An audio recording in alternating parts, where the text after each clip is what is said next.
നമസ്കാരം. പി.വി. അൻവർ എം.എൽ.എയുടെ ആരോപണങ്ങൾക്ക് പിന്നാലെ ADGP അജിത് കുമാറിനെ ക്രമസമാധാന ചുമതലയിൽ നിന്ന് മാറ്റാൻ സർക്കാർ ഒരുങ്ങുകയാണ്. ക്രൈംബ്രാഞ്ച് മേധാവി H. വെങ്കടേഷിനോ അല്ലെങ്കിൽ ജയിൽ മേധാവി ബൽറാം കുമാർ ഉപാധ്യായയ്ക്കോ ആയിരിക്കും പകരം ചുമതല. അൻവറിന്റെ ആരോപണത്തിൽ അന്വേഷണം നടത്തുമെന്ന് മുഖ്യമന്ത്രി അറിയിച്ചിരുന്നു. ഇതിന് പിന്നാലെയാണ് തീരുമാനം. അജിത് കുമാറിന് ക്രമസമാധാന ബറ്റാലിയൻ ചുമതലയുണ്ട്. ഇത് നിലനിർത്തിയേക്കുമെന്നാണ് സൂചന. സസ്പെൻഷൻ ഉൾപ്പെടെയുള്ള നടപടികൾ ആലോചിക്കുന്നുണ്ട്. ജയിൽ DGP ആക്കുന്നത് അടക്കമുള്ള കാര്യങ്ങൾ പരിശോധിക്കുന്നുമുണ്ട്. ഫയർഫോഴ്സ് മേധാവി K. പത്മകുമാറിന്റെ നേതൃത്വത്തിലായിരിക്കും അജിത് കുമാറിനെതിരായ അന്വേഷണം എന്നാണ് സൂചന.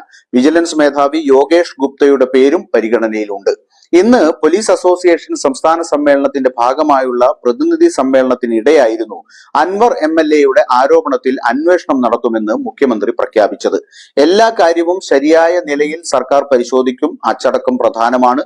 അത് തടസ്സപ്പെടുത്തുന്ന നടപടികൾ വെച്ചുപൊറുപ്പിക്കില്ല. വിഷയം ഉന്നത ഉദ്യോഗസ്ഥർ തന്നെ അന്വേഷിക്കുമെന്നും ഇത് സംബന്ധിച്ച് ഉടൻ ഉത്തരവ് പുറത്തിറക്കുമെന്നും മുഖ്യമന്ത്രി വ്യക്തമാക്കിയിരുന്നു. പോലീസ് സേനയിൽ ചില പുഴുക്കുത്തുകളുണ്ട്. ഇത്തരക്കാരാണ് പോലീസ് സേനയുടെ സൽപ്പേരിന് കളങ്കമുണ്ടാക്കുന്നത്. ഇത്തരക്കാർ സേനയ്ക്ക് ആകെ നാണക്കേടുണ്ടാക്കുന്ന സ്ഥിതിയാണ് ഉള്ളതെന്നും മുഖ്യമന്ത്രി തുറന്നടിച്ചിരുന്നു. ഇങ്ങനെയുള്ളവർ സേനയിൽ വേണ്ടെന്നാണ് സർക്കാർ നിലപാടെന്നും മുഖ്യമന്ത്രി പറഞ്ഞു. അജിത് കുമാർ പോലീസിലെ കൊടും ക്രിമിനൽ ആണെന്നായിരുന്നു കഴിഞ്ഞ ദിവസം നടത്തിയ വാർത്താ സമ്മേളനത്തിൽ അൻവർ ആരോപിച്ചത്. അജിത് കുമാർ നൊട്ടോറിയസ് ക്രിമിനലാണ്. ഡാൻസ് ഓഫ് പ്രവർത്തിക്കുന്നത് സ്വർണ്ണക്കടത്ത് ലോബിയുമായി ചേർന്നാണ്. ദാവൂദ് ഇബ്രാഹിം മോഡൽ ഓപ്പറേഷനാണ് അജിത് കുമാർ നടത്തുന്നത്. സ്വർണ്ണക്കടത്തുമായി ബന്ധപ്പെട്ട് അജിത് കുമാർ കൊലപാതകം ചെയ്യിച്ചു. കോഴിക്കോട് മാമി എന്നൊരാളെ 1 വർഷം മുമ്പ് കാണാതായിട്ടുണ്ട്. കൊന്നുകളഞ്ഞു എന്നാണ് കരുതുന്നത്. കൊള്ളയുടെ എല്ലാം തലപ്പത്ത് അജിത് കുമാർ ആണ് എന്നായിരുന്നു അദ്ദേഹം ആരോപിച്ചത്. അതേസമയം മുഖ്യമന്ത്രിയുടെ പൊളിറ്റിക്കൽ സെക്രട്ടറിക്കെതിരെയും PV അൻവർ ആരോപണം ഉയർത്തിയിരുന്നു. അദ്ദേഹത്തിനെതിരെ എന്ത് നടപടി ഉണ്ടാകുമെന്നാണ് ഉറ്റുനോക്കപ്പെടുന്നത്. ഇതിനിടെ ADGP അജിത് കുമാറിനെതിരെ ഗുരുതര ആരോപണവുമായി വീണ്ടും PV അൻവർ MLA രംഗത്തു വന്നു. MR അജിത് കുമാർ തിരുവനന്തപുരത്ത് കവടിയാറിൽ വലിയൊരു കൊട്ടാരം പണിയുന്നുണ്ട്.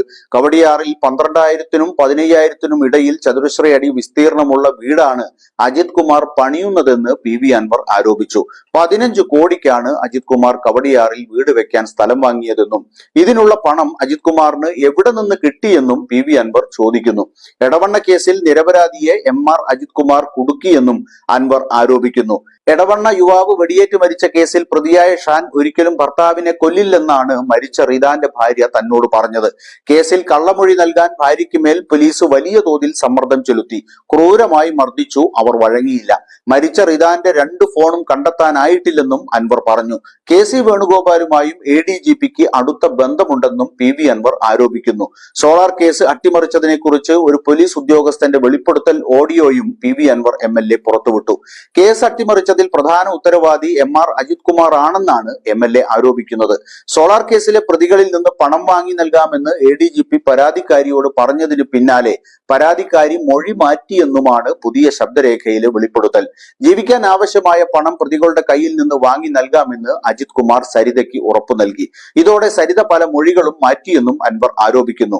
അജിത് കുമാറിന്റെ സംഘം വിമാനത്താവളത്തിൽ നിന്നും കോടികളുടെ സ്വർണം കടത്തിയിട്ടുണ്ട്. മുജീബ് എന്നയാളാണ് MR അജിത് കുമാറിന്റെ പ്രധാന സഹായി. മുഖ്യമന്ത്രിയുടെയും ഓഫീസിലെയും ഫോൺ ചോർത്തുന്നുവെന്നും PV അൻവർ വാർത്താ സമ്മേളനത്തിൽ പറഞ്ഞു. പുറത്തുവിടാത്ത തെളിവുകൾ ഇനിയും കയ്യിലുണ്ട്.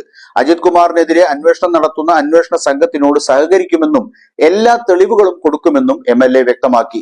അജിത് കുമാർ മാറി നിന്നാലും രാജിവെച്ചാലും ആരോപണങ്ങൾ നിലനിൽക്കുമെന്ന് PV അൻവർ കൂട്ടിച്ചേർത്തു. ഭരണകക്ഷി നേതാക്കൾക്കിടയിൽ നടക്കുന്ന ചക്കളത്തിപ്പോരിൽ വിജയം ആർക്കൊപ്പമെന്ന് കാത്തിരുന്നതാണ്.